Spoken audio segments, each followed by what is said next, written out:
야당은 어젠가요? 가짜뉴스 잡겠다면서 이른바 대책기구까지 만든 상태입니다. 그런데 오히려 본인들 스스로가 이런 저런 주장들을 하고 있는 듯합니다.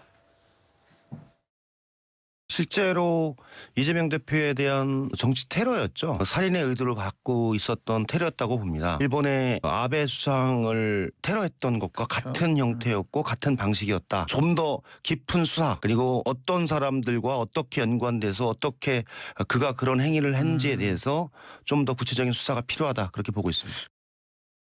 이분들이 어떤 뭔가를 사주받아서 했는지 아니면 정말 공모범들이 있는지, 물론 단독 범행이라고 경찰은 발표했습니다만 네. 또 혹시나 있을 수 있는 뭐 여죄라든지 이런 것들도 저는 더 보다 심도 깊게 밝혀야 된다.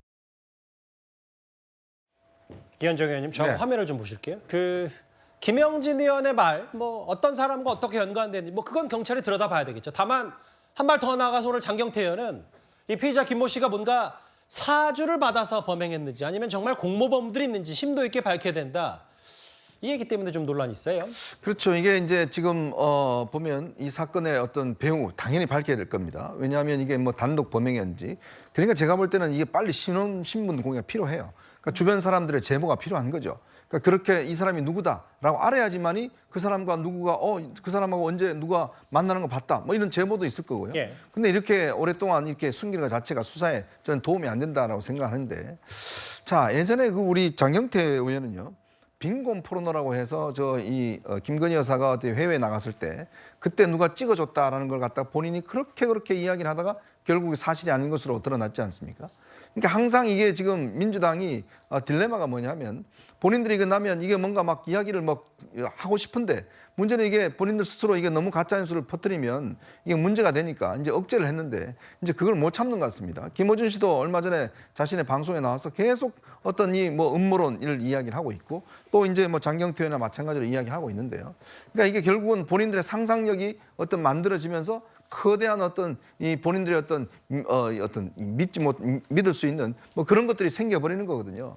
정말 이거는요, 정말 그 경찰의 수사를 우리가 지켜보고 그 결과를 가지고 이야기를 해야 될 거 아니겠습니까? 그러기 위해서는 경찰이 지금 좀 전에 이야기했듯이 이 사람의 신원 등등 여러 가지 문제에 대해서 철저하게 수사를 해서 정말 배우가 있다면 당연히 따져야겠죠. 그렇지만 너무 정치권이 성급하게 앞서 나가지 말아야 된다, 이런 생각이 듭니다. 그렇죠. 앞서 나가면 안 됩니다. 그런데 왜냐하면 신경미 의원님, 본인들 스스로가 지금 당 대표가 없기 때문에 거의 수장 역할을 하고 있는 홍익표 원내대표도 이거 일부 유튜브 등에서 음모론, 법적, 정치적 대응 다 할 거다. 가짜뉴스 대책기구를 구성한 상태인데, 근데 또 실제로 일부 민주당 사람이 나와서 라디오 나와서 뭐 사주 혹은 뭐 김어준 씨는 민주당 소속이 아니더라도 배후 이런 얘기를 하면 좀 더 냉정을 되찾아야 할 민주당이 오히려 또 부추기는 모양새도 있어서 어떻게 판단하십니까? 그러니까 이번 사건을 이렇게 겪으면서 의학적 용태에 대해서는 솔직하고 정확하고 전문적인 의학자들이 나와서, 의사들이 나와서 하는 것이 맞습니다. 그러니까 의학적 용태에 대해서는 입을 열고요, 수사에 대해서는 입을 가급적이면 닫는 것이 원칙입니다. 그러나 이제 경찰은 모든 것을 다 들여다보겠죠. 동기가 뭔지, 혹시 배우가 있는지, 뭐 여죄가 있는지, 그리고 이번에 이제 당원 같은 문제, 뭐 그리고 생계하고 무슨 관련이, 뭐 다각적으로 볼 거예요. 그러면 경찰이 아마 어느 단계에 있어서 발표를 하지 않을 수가 없는 거 아니에요. 이거 영원히 수사를 기밀로 할 수는 없을 거고요.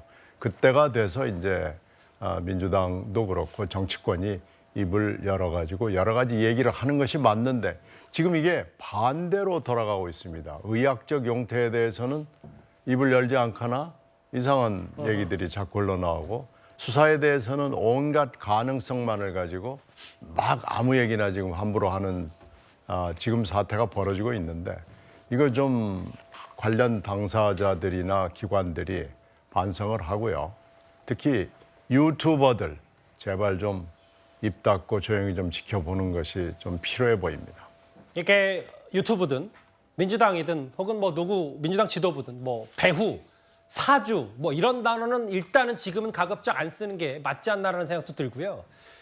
지금 보시는 저 분, 민주당의 5호 영입인재 전 의협 부회장인 강청희 씨. 근데 이제 오늘 아침에 김원주 씨 유튜브에 나온 모양인데 오늘 뭐 길게 얘기할 건 아니고 이재명 대표에게 초자연적인 힘이 있어서 구사일생으로 살아났다라는 취지의 얘기를 했는데 저는 초자연적인 힘, 뭐 저 얘기 때문에 좀 이것도 이비어천 거 아니냐 뭐 이런저런 얘기들이 나오는 것 같아요.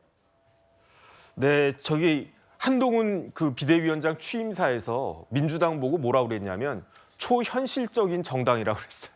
그러니까 초현실적인 정당의 대표인 이재명 대표는 초자연적인 힘이 보호하고 있다. 뭐 이런 뉘앙스인가? 저는 그런 생각이 드는데 이게 대한민국에 살 이야기인가 하는 그런 생각은 들고요. 물론 이재명 대표가 진짜로 천만다행으로 아주 예우가 좋고 그 크게 안 다쳐가지고 저도 진짜 다행이라고 생각을 하는데 그럼요. 다른 사람도 아닌 의사 선생님인 그 강청희 씨가 강청희 그 위원이라고 해야 되나요? 어쨌든 이분이 이런 식의 표현을 쓰는 것은 제가 봤을 때 의사 선생님이 할 말씀은 아닌 것 같다는 게 제 개인적인 판단입니다. 예. 아, 한동훈 위원장이 첫 수락연설인가요? 그 당대표가 뭐 재판 두세 번 나가는 초현실주의 죽인 당이다 뭐 이런 표현한 걸 그걸 인용하신 거죠? 그렇죠? 네네. 알겠습니다. 일단 앞서도 말씀드린 것처럼 이재명 대표 짧은 대화도 소화할 정도로 그리고 미음 식사, 죽 식사도 할 정도로 많이 상태가 호전됐다고 하니까요. 이 대표의 몸 상태도 저희가 중간중간 잘 체크해 보도록 하겠습니다. 알겠습니다.